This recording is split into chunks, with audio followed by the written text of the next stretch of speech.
Halo guys, welcome back to my YouTube channel. Pagi-pagi niatnya manasin mobil, malah nemu kejadian kayak gini nih sob. Backlight LCD speedometer Suzuki Splash berkedip, dan bahkan jarum RPM dan jarum speednya juga ikutan naik turun sob. Dan biasanya settingan jam pun akan pasti berubah di angka MAD speedometernya. Biasanya akan menunjukkan angka 0100 persis, sama seperti kejadian aki drop atau baterai atau akinya mati. Yang awam pasti bakalan panik, dan hal itu wajar sob, karena kasus seperti ini memang harus segera diatasi. Kalau telat atau bahkan tidak diperbaiki sama sekali, kemungkinan terburuknya adalah speedometer akan mati dan sobat harus mengeluarkan duit ekstra untuk membeli speedometer yang baru, dan harganya otomatis tidak murah. Oke, langsung aja kita eksekusi. Pertama-tama kita harus bongkar di bagian frame ini ya. Nah, frame ini ada baut tersembunyi di bagian atasnya. Kalau ini sampai terlupakan, maka yang terjadi adalah framenya akan patah di sisi atasnya. Kebetulan saya pernah mematahkannya di pembongkaran pertama kali. Nah, saya percepat videonya. Pertama kita congkel dulu sisi bawahnya, gunakan benda yang tumpul seperti plastik. Lalu di situ ada baut 2 untuk membuka framenya ini. Buka secara perlahan, dan selanjutnya buka. Total ada 6 baut, 2 sisi atas di atas grill AC dan 4 di sisi kanan dan kiri head unitnya. Lalu tarik secara perlahan, dan bagian sisi laci atasnya juga ditarik. Nah, tinggal kita tarik di bagian dashboard di atas speedometernya. Nah, di speedometer juga ada 2 baut yang harus dilepas perlahan. Nah, kedua baut sudah dilepas, tinggal ditarik perlahan. Lalu sisi soketnya kita tarik klipnya juga. Oke, kita pindah tempat. Sekarang ke tempat eksekusi. Gunakan alas seperti lap seperti ini ya, supaya bagian dari mika speedometernya tidak lecet-lecet. Di cover belakang terdapat 4 baut yang harus dibuka. Dan untuk membuka cover sisi depan atau mikanya, ada beberapa pin yang harus dicongkel. Nah, ini harus sangat berhati-hati sob.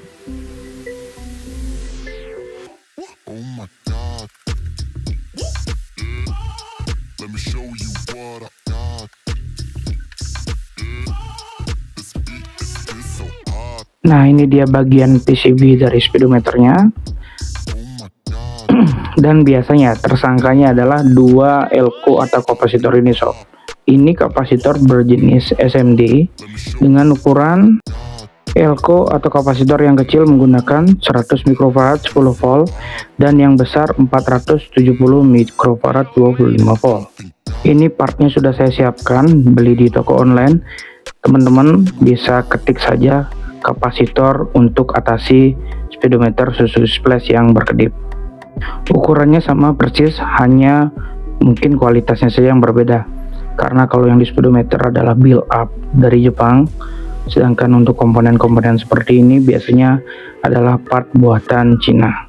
Nah, kenapa part ini bisa menyebabkan speedometer menjadi berkedip-kedip? Part elko atau kapasitor berfungsi sebagai filter. Jadi peralatan elektronik seperti ini, apalagi yang sudah memiliki program atau yang jenisnya digital, pastinya sangat sensitif dengan tegangan dan arus yang berubah-ubah. Apalagi di kendaraan atau di mobil, biasanya tegangan akan mengikuti RPM. Jadi bisa naik di saat RPM tinggi dan bisa turun di saat idle atau RPM rendah. Dan yang biasanya terjadi seiring jalannya usia atau umur, si elko ini akan mulai mengering, sehingga kualitasnya atau kemampuannya dia meredam atau menfilter tegangan tidak akan seperti awal, atau mungkin sudah berubah. Bisa jadi tegangan itu akan naik atau turun, bahkan bisa fluktuatif naik turun. Lebih jelasnya dan lebih lengkapnya teman-teman bisa searching di Google mengenai apa itu fungsi elko atau kapasitor itu sendiri. Jika speedometer kita yang sudah rusak kita perbaiki seperti ini, memang untuk biaya atau costnya akan jauh berkali-kali lipat lebih murah daripada penggantian unit baru speedometer. Perlu diingat, untuk memperbaiki speedometer seperti ini harus memiliki skill atau kemampuan khusus di bidang elektronika khususnya. Jadi teman-teman yang sudah biasa berkecimpung di dunia elektronika tidak akan mengalami kendala karena memang sudah biasa mengerjakan hal-hal seperti ini. Namun jika teman-teman yang awam di bidang elektronika, bisa meminta bantuan ke bengkel-bengkel TV atau tap mobil, atau yang sudah biasa mengerjakan handphone, mungkin karena ini komponennya juga mirip SMD, bisa minta tolong ke bengkel terdekat. Tapi jika mau dicoba ya tidak masalah. Nah, ini saya spill hasilnya, tapi speedometer belum saya rakit ya, masih kondisi telanjang bulat seperti ini. Nah, kita tes dulu sebelum dipasang. Jadi hasilnya sudah normal. Mesin dihidupkan juga, dia sudah tidak berkedip-kedip lagi. Semua indikator aman, backlight aman, dan jarum speedometer juga tidak lompat-lompat. Oke, hasilnya mantap. Silakan mencoba untuk teman-teman supaya menghemat atau tidak mengeluarkan biaya berlebihan ya. Oke, thanks for watching. Semoga bermanfaat buat teman-teman semua, and see you on the next video. Bye bye.